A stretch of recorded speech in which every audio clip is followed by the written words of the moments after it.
नमस्कार दोस्तों, स्वागत है आप सभी का डिजिटल तैयारी में। मैं सौरभ भारती आप सभी का हार्दिक स्वागत करता हूं।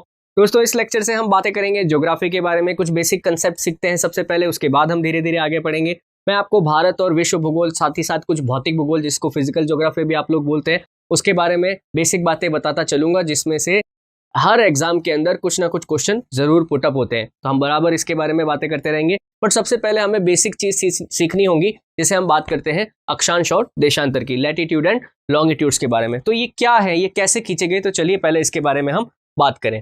देखिए, अक्षांश और देशांतर जो है वो ग्लोब अथवा मानचित्र पर खींची गई काल्पनिक रेखा है। अक्षांश और देशांतर ये दोनों ही क्या है, ग्लोब या मानचित्र पर खींची गई कैसी रेखा है, काल्पनिक रेखा है। कैसी है, काल्पनिक। सबसे पहले तो बात ये ध्यान रखें, इनका वास्तव में कभी आपको देखने को नहीं मिलेगा कि आपके घर के बाहर से अक्षांश रेखा गुजर रही है, देशांतर रेखा गुजर रही है, नहीं। प्योरली हमारा जो ग्लोब है या फिर आप जिस मानचित्र को देखते हैं उनके ऊपर जो आडी या जिनको आप बोल सकते हैं हॉरिजॉन्टल या क्षैतिज, ये जो आड़ी रेखाएं खींची गई हैं इन्हें तो हम कहते हैं अक्षांश। और जो खड़ी रेखाएं खींची गई हैं इस तरीके से, है ना, ऊर्ध्वाधर कह सकते हैं आप, वर्टिकल कह सकते हैं, इनको हम बोलते हैं क्या, देशांतर। तो अक्षांश और देशांतर ये दो रेखाएं, बात समझ रहे। इनकी जरूरत क्यों पड़ी? देखिए, मध्यकाल के अंदर, खासकर 14वीं-15वीं शताब्दी के अंदर कई सारी समुद्री यात्राएं शुरू हो गई। मतलब यूरोप के जो नाविक थे वो एशिया की तरफ आने लगे, अमेरिका की तरफ जाने लगे, समुद्रों के अंदर लंबी लंबी यात्राएं करने लगे। तो ऐसी स्थिति में जब ये लंबी यात्राएं करते थे तो वापस जब ये अपने देश जाते थे तो आगे जाने वाले, भविष्य में जाने वाले जो नाविक हैं उनको वापस से गाइड करते थे कि भाई आपको किस तरीके से इस तरह से समुद्र के अंदर रास्ता ढूंढना है। तो उसके लिए पर्टिकुलर कोई मैथमेटिक्स का ऐसा कुछ टूल मिल जाए जिससे हम बता सकेंगे भाई आपको इतना डिग्री पर टर्न लेना है या इतना डिग्री पर आप जाएंगे तो आपको ये चीज मिलेगी। तो इसीलिए अक्षांश और देशांतर रेखाओं के कंसेप्ट का जन्म हुआ। अब हम बात करते हैं कि एग्जाम के अंदर आपको किस किस प्रकार से अक्षांश और देशांतर के क्वेश्चन पूछे जा सकते हैं। तो देखिए, सबसे पहले बात करूंगा मैं अक्षांश रेखाओं की। तो जैसा कि मैंने अभी आपसे कहा कि अक्षांश रेखाएं कैसी हैं, ग्लोब या मानचित्र पर खींची गई, आप कह सकते हैं आड़ी, या फिर आप कह सकते हैं हॉरिजॉन्टल, या फिर आप इन्हें कह सकते हैं क्षैतिज रेखा। बात समझ रहे।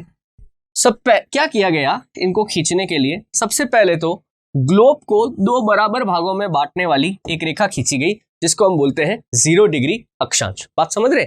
जीरो, आपने एक चांदा देखा होगा, चांदा या प्रोटेक्टर या डी जिसको आप कहते हैं, ये एग्जैक्टली उसी का प्रयोग करते हुए खींची गई है। आप इस चांदे को ऐसे कैसे आप यहां पर इमेजिन करके देख सकते हैं। तो आप देखेंगे तो जैसे ये 0 डिग्री, तो ये बिल्कुल चांदे का ये बेस जो है ये 0 डिग्री रेखा है जो ग्लोब को दो बराबर भागों में बांट रहा है। उत्तरी भाग जो है वो उत्तरी गोलार्ध कहलाता है, दक्षिणी भाग जो है वो दक्षिणी गोलार्ध कहलाता है। बात समझ रहे। पहली बात तो यही सीखिए आप।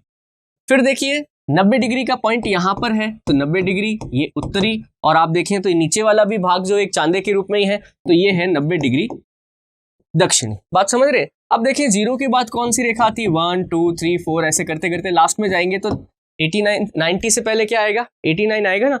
तो ऐसा ही इन्होंने किया, 1 डिग्री से लेके 89 डिग्री तक यहां पर, और 1 डिग्री से लेके 89 डिग्री तक यहां पर। आपको याद हो तो चांदे में 1 डिग्री आपको यहां भी मिलेगा, 1 डिग्री आपको यहां पे भी मिलेगा। तो ऐसे ऐसे इन्होंने क्या किया, 1 डिग्री 2 डिग्री, इनको ऐसे आपस में जोड़ जोड़ के इस तरह से रेखाएं खींच ली। तो इस प्रकार से क्या हुआ, अक्षांश रेखाओं का जन्म हुआ। ऐसा ही इन्होंने नीचे भी किया, 1 डिग्री से शुरू किया और लास्ट में 89 डिग्री तक आए। लास्ट में 90 डिग्री तो बिंदु के रूप में था ही था। तो अब आप देखें कि आपके पास अक्षांश रेखाएं कुल कितनी है, तो देखो 0 डिग्री तो आपके पास एक रेखा है ही है, ये 0 डिग्री तो है ही है। इसके अलावा आप जाएंगे तो 1 से शुरू करेंगे और लास्ट में कहां तक पहुंचेंगे, 90 तक। तो 1 से 90 तक कितनी संख्याएं हो गई, 90 संख्याएं हो गई। ऐसे कैसे आप यहाँ दक्षिण में भी शुरू करें तो 1 से शुरू करेंगे और अंतिम में कहां तक पहुंचेंगे, 90 तक पहुंचेंगे। तो यहां पर भी टोटल कितनी संख्याएं हो गई, 90। 90 और 90 कितना होता है भाई, 180। 0 डिग्री भी तो एक अक्षांश है, इसको तो अपन ने जोड़ा ही नहीं, तो इसको भी जोड़ो तो कितना आया, 181। तो अक्षांश रेखाओं की कुल संख्या दोस्तों कितनी है, 181। पहली बात, पहला सवाल, अक्षांशों की कुल संख्या कितनी है, 181, ध्यान रखिएगा। दूसरी बात, अब कुछ इनका नामकरण कर लिया जाए। जैसे पहला नामकरण आप 0 डिग्री का ही करें। देखिए 0 डिग्री को कहा जाता है भूमध्य रेखा, इक्वेटर। क्या कहा जाता है? भूमध्य रेखा। विषुवत रेखा भी इसी का एक नाम है, इक्वेटर भी इसी का एक नाम है। क्यों नाम है? ये ग्लोब को 2 बराबर भागों में बांट रहा है। फिर देखिए 90 डिग्री उत्तरी, तो 90 डिग्री उत्तरी जो है इसे आप उत्तरी ध्रुव भी कहते हैं, क्योंकि पृथ्वी जो है एक बड़े चुंबक की तरह व्यवहार करती है, इसीलिए इसे अपन ने नाम दे दिया है उत्तरी ध्रुव। ऐसे कैसे 90 डिग्री दक्षिण को अपन ने नाम दिया है दक्षिणी ध्रुव। बात समझ रहे हैं? तो सबसे पहले तो आप इन 3 रेखाओं को याद रखें। कौन कौन सी? भूमध्य रेखा, उत्तरी ध्रुव और दक्षिणी ध्रुव। 0 डिग्री अक्षांश कौन सा है? भूमध्य रेखा। 90 डिग्री उत्तरी अक्षांश उत्तरी ध्रुव और 90 डिग्री दक्षिणी अक्षांश दक्षिणी ध्रुव। तो यहाँ पे आपको 3 क्वेश्चन बनते हैं। अक्षांशों की कुल संख्या 181, 0 डिग्री भूमध्य रेखा, 90 डिग्री उत्तरी, 90 डिग्री दक्षिणी, उत्तरी ध्रुव और दक्षिणी ध्रुव। अब देखो कुछ और रेखाओं की मैं आपसे बात करना चाहूंगा। जैसे आप देखेंगे कि उत्तरी गोलार्ध में एक अक्षांश है जिसको नाम दिया गया है 23.5 डिग्री उत्तरी अक्षांश। ऐसे कैसे दक्षिण में भी एक अक्षांश है जिसको नाम दिया गया है 23.5 डिग्री दक्षिणी अक्षांश। इनके कुछ नाम है भाई, जैसे इसका नाम है कर्क रेखा, ट्रॉपिक ऑफ कैंसर, और इसका नाम है मकर रेखा यानी कि ट्रॉपिक ऑफ कैप्रिकॉर्न। ये दोनों रेखाएं महत्वपूर्ण इसलिए है क्योंकि इन दोनों रेखाओं के मध्य जो पृथ्वी स्थित है, इन पर साल भर सूर्य की किरणें सीधी पड़ती हैं। अर्थात इस प्रदेश के अंदर अधिकतम तापमान 32 डिग्री सेल्सियस और न्यूनतम तापमान 21 डिग्री सेल्सियस जाता है। हमारे तरह नहीं होता है कि भाई गर्मियों के अंदर 50 डिग्री तापमान हो गया, सर्दियों के अंदर जो है वो 5 डिग्री तापमान हो गया। नहीं, यहाँ पर साल भर कैसी रहती है? सिर्फ और सिर्फ गर्मियां रहती हैं। बात समझ रहे हैं? तो 23.5 डिग्री उत्तरी अक्षांश कर्क रेखा, 23.5 डिग्री दक्षिणी अक्षांश मकर रेखा के नाम से जाना जाता है।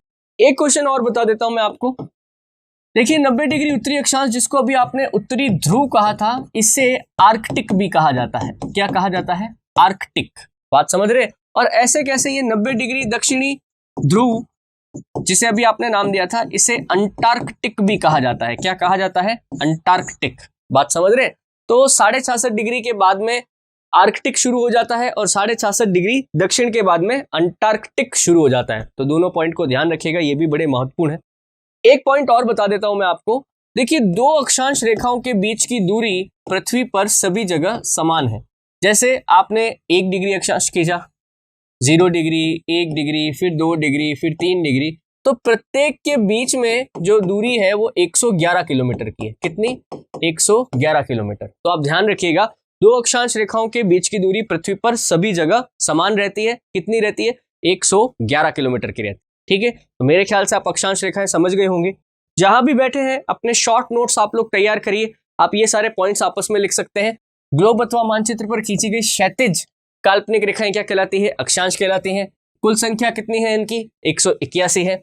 0 डिग्री अक्षांश ग्लोब को 2 बराबर भागों में बांटता है, इसलिए अपन इसे क्या कहते हैं? भूमध्य रेखा भी कहते हैं। 90 डिग्री उत्तरी तथा 90 डिग्री अक्षांश को हम उत्तरी तथा दक्षिणी ध्रुव कहते हैं। 23.5 डिग्री उत्तरी अक्षांश को हम क्या कहते हैं? कर्क रेखा, तथा 23.5 डिग्री दक्षिणी अक्षांश को हम क्या कहते हैं? मकर रेखा। 2 अक्षांशों के बीच की पृथ्वी पर दूरी सभी जगह पर समान है। कितनी है? 111 किलोमीटर। तो इन बिंदुओं को आप याद रखिए, है ना, एग्जाम में आपके लिए महत्वपूर्ण रहेंगे। तो ये तो बात हुई किसकी? अक्षांश रेखाओं की। अगली जो हम बात करेंगे वो बात करेंगे हम देशांतर रेखाओं की। तो देखिए देशांतर रेखाओं को समझना है तो आपको मानचित्र पे ज्यादा अच्छा समझ में आएगा। हालांकि ग्लोब पर भी कोई दिक्कत नहीं है, ठीक है। अब देशांतर रेखाएं क्या है? ग्लोब अथवा मानचित्र पर खींची गई ऊर्ध्वाधर, वर्टिकल या खड़ी। कैसी? ऊर्ध्वाधर, ऊर्ध्वाधर आप इसको कह सकते हैं, वर्टिकल आप इसको कह सकते हैं, या फिर इनको खड़ी रेखाएं आप कह सकते हैं, जो कि इस तरीके से खींची गई है। तो इन्हें ही हम क्या कहते हैं? देशांतर रेखाएं कहते हैं। ग्लोब अथवा मानचित्र पर खींची गई है। ये भी रेखाएं कैसी है? काल्पनिक है। ये भी रेखाएं कैसी हैं? काल्पनिक है। ऐसा नहीं है मतलब आपको कहीं बाहर, घर के बाहर निकल के देखने को मिल जाएंगे। अब देखो देशांतर रेखाओं को समझना है तो कैसे समझोगे आप? देखिए देशांतर रेखाएं क्या करती हैं? मानचित्र पर एक बड़ा इंपैक्ट डालती है। मानचित्र आपने देखा होगा कभी ऐसे खुलते हैं, आयताकार आकृति में खुलते हैं। देखो इनको कैसे खींचा गया। सबसे पहले खींची गई एक 0 डिग्री रेखा। 0 डिग्री रेखा देशांतर की वो रेखा है जो इस मानचित्र को 2 बराबर भागों में बांट देती है। इस 0 डिग्री के अगर आप लेफ्ट साइड के अंदर जाएंगे तो आपको जो दिशा मिलेगी वो मिलेगी पश्चिम, और अगर आप राइट हैंड साइड की तरफ जाएंगे तो जो दिशा आपको मिलेगी वो मिलेगी पूर्व। बात समझ रहे? अब इनको ये देशांतर रेखाएं खींचने का आइडिया कैसे आया? जैसे आपने उधर देखा ना, अभी उनको अक्षांश रेखाएं खींचने का आइडिया कैसे आया? उस चांदे से आया। तो देशांतर रेखाएं खींचने का आइडिया इनको कैसे आया? देखिए हमारी पृथ्वी गोल है ना, और इस गोल पृथ्वी में अगर आप एक पूरा चक्कर काटें, 0 डिग्री से शुरू करें और लास्ट में वापस वहीं पर पहुंच जाए जहां से आपने शुरू किया था, तो आप टोटल कितने डिग्री का चक्कर लगा लेंगे? 360 डिग्री का चक्कर लगा लेंगे।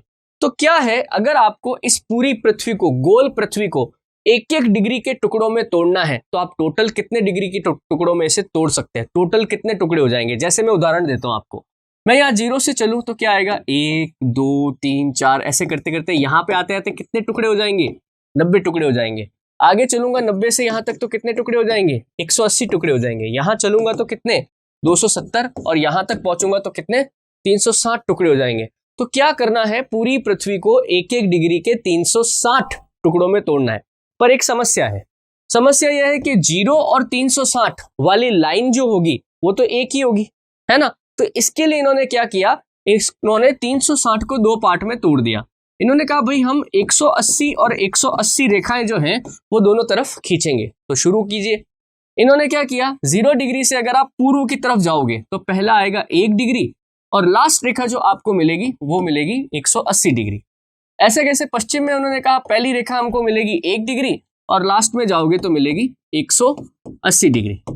बट एक बात है कि पृथ्वी तो गोल है, यानी कि मानचित्र तो हमने हमारी अंडरस्टैंडिंग के लिए बना लिया है, पर वास्तविकता क्या है कि जब इस मानचित्र को आप पृथ्वी की तरह ऐसे फोल्ड करोगे, ऐसे आप घुमाओगे, तो ये वाला 180 और ये वाला 180 एक दूसरे के ऊपर उभयनिष्ठ हो जाएंगे, यानी कि ओवरलैप हो जाएंगे। यानी कि ये दोनों अलग अलग रेखाएं नहीं है, ये एक ही रेखा है। चाहे आप पृथ्वी में इस तरफ से जाओ, चाहे दूसरी तरफ से घूम के जाओ, 180 डिग्री एक ही रेखा आएगी। तो अब इनकी गिनती करते हैं। 1 डिग्री से चलूं और 180 से पहले क्या आएगा? 179। तो 1 से लेके 179 तक टोटल कितनी संख्याएं हो गई? 179 संख्याएं हो गई। ऐसा ही 1 डिग्री से चलो, यहाँ पे लास्ट संख्या कितनी आएगी? 179। तो 1 से लेके 179 तक टोटल कितनी संख्याएं हो गई? 179। अब इन दोनों संख्याओं को आप जोड़ के देखिए, 179 प्लस 179 टोटल आएगा आपके पास 358। कितना आएगा? 358। अब देखो, आपने 1 से शुरू किया था तो 0 डिग्री तो आपने छोड़ दिया, तो 0 डिग्री भी तो एक देशांतर है, इसको भी जोड़िए। फिर आपने तो 179 तक ही लिया, 180 डिग्री भी तो देशांतर था, और मैंने कहा था ये उभयनिष्ठ है, एक ही रेखा होगी, इसको भी जोड़िए। तो टोटल संख्या कितनी आ गई? 360। तो जो कंसेप्ट हम करना चाहते थे कि पूरी पृथ्वी को एक एक डिग्री के कितने 360 टुकड़ों में तोड़ना है, तोड़ दिया आपने। बात समझ रहे? अब आप ऐसा समझिए कि 1 डिग्री से लेके 179 डिग्री तक आपको पूर्वी देशांतर भी मिलेंगे, और 1 डिग्री से 179 तक आपको पश्चिमी देशांतर भी मिलेंगे, परंतु 0 डिग्री और 180 डिग्री के साथ पश्चिम और पूर्व शब्द का प्रयोग नहीं होगा। तो पहला कंसेप्ट आप क्या याद रखेंगे? देशांतर रेखाओं की कुल संख्या कितनी है? 360। पहला क्वेश्चन। दूसरा क्वेश्चन कि क्या देशांतर रेखाओं के बीच की भी दूरी अक्षांश रेखाओं की तरह सभी जगह पर बराबर है? तो आइए चेक करते। देखिए, देशांतर रेखाएं जो खींची गई ना, तो देशांतर रेखाएं जब खींची जाती है ना, तो बॉल जैसे आपने कभी देखी होगी, बॉल के ऊपर जैसे लाइनें खींची हुई होती है, वो इस तरीके से उभार वाली लाइनें होती है ना। तो क्या होता है कि भूमध्य रेखा पर तो देशांतर रेखाओं के बीच की दूरी सर्वाधिक होगी 111.11, पर जैसे जैसे आप ध्रुवों की तरफ जाएंगे तो देशांतर रेखाओं के बीच की दूरी लगातार सिकुड़ने लग जाती है। तो देशांतर रेखाओं के बीच की दूरी पृथ्वी पर सभी जगह पर समान नहीं है, भूमध्य रेखा पर वो सबसे ज्यादा है, और जैसे जैसे आप ध्रुवों की तरफ जाएंगे तो इनके बीच की दूरी सिकुड़ने लग जाती है। चले एक और कंसेप्ट की बात करें। देखिए, ये थोड़ा सा मैं इसको बड़ा कर देता हूं ताकि आपको देखने में थोड़ी और आसानी हो। ये देखिए, एक अच्छा सा देशांतर रेखाओं का अपने पास मैप है ना। आप देखें तो ये वाली रेखा 0 डिग्री, ये है 0 डिग्री रेखा, ठीक है। देखिए, 0 डिग्री रेखा जो है ये गुजरती है, ग्रीनविच शहर है, कहां पर है? लंदन, इंग्लैंड की राजधानी है लंदन, बिल्कुल उसके पास से गुजरती है, इसीलिए इसे हम 0 डिग्री देशांतर को ग्रीनविच रेखा भी कहते हैं। पहली बात, 0 डिग्री देशांतर जो है, इसका प्रयोग जो है वो समय के मापन के लिए किया जाता है। समय की गणना के लिए किया जाता है ना। इसीलिए इस रेखा को हम अंतरराष्ट्रीय मानक समय रेखा भी कहते हैं, अंतरराष्ट्रीय मानक समय रेखा भी कहते हैं। बात समझ रहे हैं? इंग्लिश में कहो तो ग्लोबल मेरिडियन टाइम या GMT के नाम से आप इसे जानते हैं। बात समझ रहे? ऐसे कैसे, आप देखिए 180 डिग्री देशांतर जो आपको यहां पर भी मिलेगा और आपको यहां पर भी मिलेगा, है ना। ये 180 डिग्री देशांतर जो है इसे अंतरराष्ट्रीय तिथि रेखा के नाम से जानते हैं। इस रेखा को पार करते ही जो है ना डेट बदल जाती है, इसे अंतरराष्ट्रीय तिथि रेखा के नाम से भी हम जानते हैं। ये गुजरती है प्रशांत महासागर से। कहां से गुजरती है? पहली बात तो प्रशांत महासागर से। एक जल संधि है यहां पर, बेरिंग जल संधि, बेरिंग जल संधि। ये सवाल कई बार पूछा हुआ है कि 180 डिग्री या देशांतर या अंतरराष्ट्रीय तिथि रेखा कौन सी जल संधि से गुजरती है, तो आप बोलेंगे बेरिंग जल संधि। और कौन से महासागर से गुजरती है, तो आप बोलेंगे प्रशांत महासागर। बात समझ रहे हैं? अब अभी मैंने आपसे एक चर्चा करी कि इस रेखा का जो प्रयोग किया जाता है वो किया जाता है समय के मापन के लिए। तो समय के मापन के लिए इसका प्रयोग कैसे करते हैं, आइए थोड़ी चर्चा करें। देखिए, पहले तो आप ये थोड़ा सा फैक्ट्स वगैरह चेक कर लीजिए, आप नोट्स बनाएंगे तो आपके काम आएगा, ठीक है। ग्लोब अथवा मानचित्र पर खींची गई ऊर्ध्वाधर काल्पनिक रेखाएं क्या कहलाती है? देशांतर कहलाती है। कुल संख्या इनकी कितनी है? 360 है। 0 डिग्री देशांतर मानचित्र को 2 बराबर भागों में बांटता है। 0 डिग्री लंदन के पास ग्रीनविच नामक स्थान से गुजरती है, इसलिए इसे ग्रीनविच रेखा भी कहा जाता है। इसे हम अंतरराष्ट्रीय मानक समय रेखा भी कहते हैं। 180 डिग्री देशांतर बेरिंग जल संधि से होकर गुजरती है, इसे अंतरराष्ट्रीय मानक तिथि रेखा भी कहते हैं। तो इस टॉपिक के अंदर आपको एग्जाम में आने वाले क्वेश्चंस हो तो ये सारे पॉइंट्स आपको याद रखने हैं। नेक्स्ट देखिए, मैंने अभी आपसे कहा था कि हम देशांतर रेखाओं द्वारा समय की गणना कैसे करेंगे। देखिए क्या होता है, सूर्य के सामने पृथ्वी जो है वो अपने अक्ष पर घूर्णन कर रही है, अपनी एक्सिस पर घूम रही है। पृथ्वी का जो अपने अक्ष पर घूर्णन होता है वो होता है पश्चिम से पूर्व की ओर, वेस्ट टू ईस्ट। यानी कि सूर्य जो है वो पूर्व दिशा में पहले दिखता है, उसके बाद फिर सूर्य जो है वो पूर्व से चलता चलता पश्चिम की तरफ आता है। ऐसा करने के लिए पृथ्वी का रोटेशन कहां से कहां होना चाहिए? पश्चिम से पूर्व की तरफ होना चाहिए। तो सबसे पहला पॉइंट तो आप ये याद रखेंगे कि पृथ्वी किस दिशा से किस दिशा की ओर घूमती है, तो पृथ्वी पश्चिम से पूर्व दिशा की ओर घूमती है। देखो, जब पृथ्वी इस तरह से घूमती है ना, तो दिन में हर बार हमारी पृथ्वी को अपन ने क्या 1-1 डिग्री के टुकड़ों में तोड़ा था, तो हर देशांतर एक बार सूर्य के सामने जरूर आता है पूरे दिन में। अब पृथ्वी अपने अक्ष पर एक चक्कर कितने घंटे में पूरा कर लेती है? 24 घंटे में पूरा कर लेती है। इसका मतलब ये हुआ कि 24 घंटे में पृथ्वी जिस स्थान से घूमना शुरू हुई थी वापस उसी स्थान पर आ जाएगी। यानी कि एक देशांतर एक बार सूर्य के सामने आएगा, उसके बाद अब वापस उसका नंबर कब आएगा? 24 घंटे बाद आएगा। तो इसका प्रयोग हम किसके लिए कर सकते हैं? हम समय के मापन के लिए कर सकते हैं। तो देखिए, सबसे पहले तो थोड़ी सी कैलकुलेशन कर ली जाए, उसके बाद मैं थोड़ा आगे बढ़ता हूं। जैसा कि मैंने आपसे कहा कि पृथ्वी 24 घंटे में कितना डिग्री चक्कर लगा लेती है? 360 डिग्री। यानी कि जहां से चली थी वापस वहीं पर आ जाएगी। तो 1 घंटे में पृथ्वी कितना चक्कर लगाएगी? 360 को 24 में भाग दे दूं, ये आएगा 15 डिग्री। कितना आएगा? 15 डिग्री। अब देखिए, 15 डिग्री घूमने में पृथ्वी को कितना समय लगता है? 1 घंटा। या फिर मैं इसको 60 मिनट लिख दूं तो कोई दिक्कत नहीं? कोई दिक्कत नहीं है। फिर 1 डिग्री घूमने में पृथ्वी को कितना टाइम लगेगा? तो 60 मिनट में मैं 15 का भाग लगा दूं, कितना आ जाएगा? 4 मिनट आ जाएगा। कितना आ जाएगा? 4 मिनट। अगर आपको ये सारी बातें याद नहीं रहती तो सिर्फ एक लाइन याद रखो कि पृथ्वी को अपने अक्ष पर 1 डिग्री घूमने में कितना समय लगता है? 4 मिनट का समय लगता है। यानी कि मान लीजिए कि अभी 1 डिग्री अक्षांश सूर्य के बिल्कुल सामने है, तो अगले 4 मिनट बाद 2 डिग्री आ जाएगा, उसके 4 मिनट बाद 3 डिग्री आ जाएगा, उसके 4 मिनट बाद 5 डिग्री आ जाएगा, और इन सब का नंबर अब वापस कब आएगा? 24 घंटे के बाद आएगा। तो फिर क्या हुआ? विश्व के देशों ने डिसाइड किया कि हम क्या करते हैं, हम सभी हमारे देश का एक देशांतर ऐसा चुन लेते हैं जो हमारा मानक समय होगा, और उसको हम 0 डिग्री के समय से कंपेयर कर लेंगे कि उस समय से हमारा समय कितना आगे है या पीछे, ताकि समय की कैलकुलेशन में कोई गड़बड़ ना हो। जैसे उदाहरण देता हूं मैं आपको, मान लीजिए अंतरराष्ट्रीय मानक समय रेखा या 0 डिग्री हमने कौन सी कहा, ये 0 डिग्री GMT जो कहाँ गुजरती है, लंदन के पास से गुजरती है। अब देखिए मान लीजिए ये 0 डिग्री देशांतर है और ये हमारा भारत देश है। कौन सा है, भारत देश, ठीक है। भारत देश ने क्या किया, अपना जो अंतरराष्ट्रीय मानक समय जो है वो चुना है उन्होंने, कौन सी रेखा को, वो उन्होंने चुना है 82.5 डिग्री पूर्वी देशांतर। अब देखो अपन इस तरफ जा रहे हैं तो ये सारे देशांतर कौन से हैं, पूर्व के हैं, तो 82.5 डिग्री पूर्वी देशांतर भारत की मानक समय रेखा है। अब ऐसा सोचो कि आप लोग 0 डिग्री पे खड़े हो, आप लोग कहाँ खड़े हो, 0 डिग्री पे, और आपको पहुंचना है कहाँ पर, 82.5 डिग्री पर पहुंचना है, ठीक है। तो आपको 1 डिग्री चलने में अगर मान लीजिए 4 मिनट का समय लगता है, तो 82.5 डिग्री चलने में आपको कितना समय लगेगा, आप 0 पे खड़े हैं और 82.5 पे जाना है, तो हर 1 डिग्री में जब 4 मिनट लग रहे हैं तो 82.5 में कितने समय लगेगा, तो सबसे पहले तो 82 को 4 से गुणा कर दो, तो ये आएंगे तुम्हारे 328 मिनट।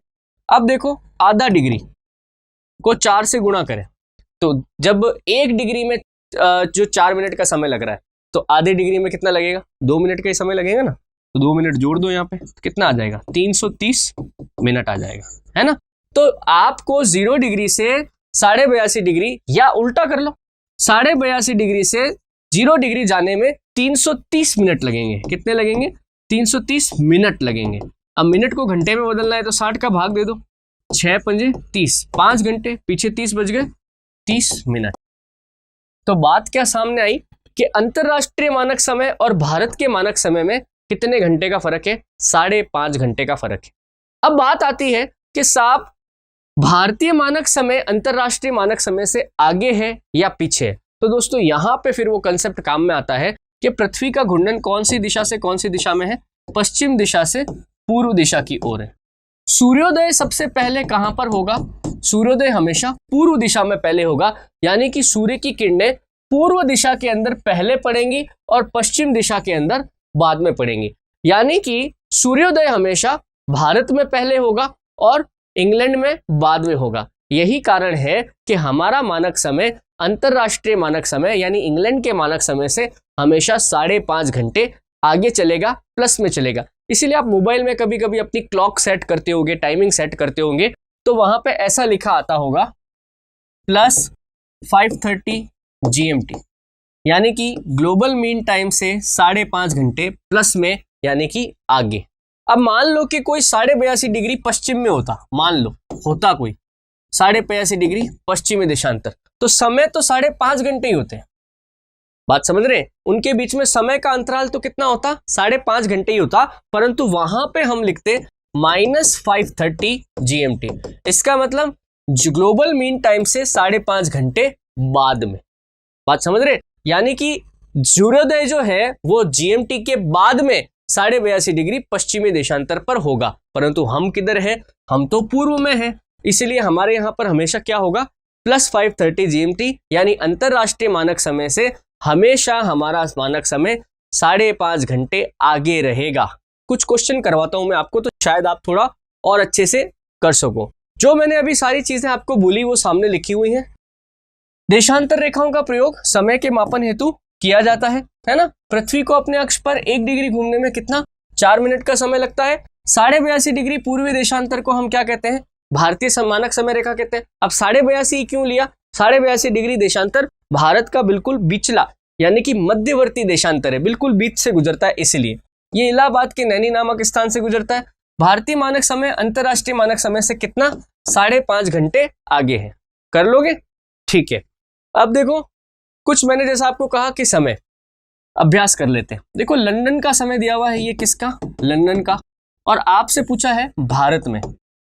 देखो हमेशा याद रखो अपन लंदन वालों से आगे हैं, हमेशा कैसे हैं, आगे हैं, वो हमसे पीछे हैं, ऐसा याद रखो। तो देखो लंदन में अभी कितना समय हो रहा है, 5 PM। लंदन में अभी कितना समय हो रहा है, 5 PM, शाम के 5 बज रहे हैं, और हम उनसे आगे हैं। हमारे यहाँ पे 5 बज चुके हैं, उनके यहाँ पे अब बजे हैं, तो हमारे यहाँ पे अभी क्या समय हो रहा होगा, तो 5.5 घंटे आगे हैं। तो शाम के 5:30 में 5.5 जोड़ दीजिए, कितना आएगा, 10:30 आ जाएगा। यानी कि जब लंदन में शाम के 5 बज रहे हैं तो भारत में उस समय शाम के या रात के 10:30 बज रहे हैं। उल्टा देखो, भारत के अंदर अभी सुबह के 11:30 बज रहे हैं। भारत के अंदर अभी सुबह के 11:30 बज रहे हैं सुबह के, और हमारा समय अंतरराष्ट्रीय मानक समय से आगे है। लंदन वाले हमसे पीछे हैं, तो हमारे यहाँ 11:30 अभी बज चुके हैं, उनके वहां पे बजने हैं, तो वो हमसे 5.5 घंटे पीछे हैं। तो 5.5 घंटे 11:30 में से घटाओ, आप कितना आ जाएगा? ये आ जाएगा आपका सुबह के 6 AM। अगला क्वेश्चन देखो, लंदन में अभी सुबह के 10 बज रहे हैं, 10 AM, और हम लोग उनसे 5.5 घंटे आगे हैं ऑलरेडी। तो सुबह के 10 में आप 5.5 जोड़िए तो कितना आ जाएगा? दिन के 3:30 PM आ जाएगा। यानी जब लंदन में सुबह के 10 बज रहे हैं तो हमारे यहां पर अभी दिन के 3:30 बज रहे हैं। एक क्वेश्चन और देखो, भारत में अभी रात के 10:30 बज रहे हैं। भारत में अभी रात के 10:30 बज रहे हैं, तो लंदन में क्या हो रहा होगा? हमारा समय आगे है, लंदन वाले हमसे पीछे हैं। तो रात के 10:30 में से आप 5.5 घटाइए तो कितना आ जाएगा? दिन के 5 PM आ जाएगा। बात समझ रहे? और लास्ट क्वेश्चन है, अभी लंदन के अंदर अगर 2:30 बज रहे हैं, रात के 2:30 बज रहे हैं, तो भारत का समय बताइए। देखिए हमारा समय लंदन के समय से 5.5 घंटे आगे है, तो उनके यहाँ अगर 2:30 बज रहे हैं तो 2:30 के अंदर आप 5.5 जोड़ दीजिए, कितना आएगा? ये 3, 5 और 3 8। तो अभी हमारे यहाँ पर सुबह के 8 बज रहे हैं। दोस्तों इसको आप वापस अटेम्प्ट करके देखना एक बार, आप ऐसे क्वेश्चन एग्जाम में पूछ लेते हैं। अब भारत का मानक समय एक ही है, एग्जाम में कभी कभी कंफ्यूज करने के लिए वो पूछ लेते हैं जयपुर का स्थानीय समय क्या होगा, या मतलब कोलकाता का क्या होगा, नई दिल्ली का क्या होगा। देखिए पूरे भारत में एक ही मानक समय फॉलो होता है, दूसरा नहीं होता है। तो दोस्तों ये था हमारा अक्षांश और देशांतर, बेसिक कंसेप्ट है। हर जगह मैं आपको अक्षांश और देशांतर का इस्तेमाल करूंगा, 0 डिग्री, भारत का अक्षांशीय विस्तार, देशांतरीय विस्तार, तो थोड़ा इसके बारे में आप जानकारी रखिएगा। इस लेक्चर में इतना ही, नेक्स्ट लेक्चर में हम फिर से मिलते हैं, तब तक के लिए धन्यवाद। Please like, share, subscribe digital तैयारी। Please like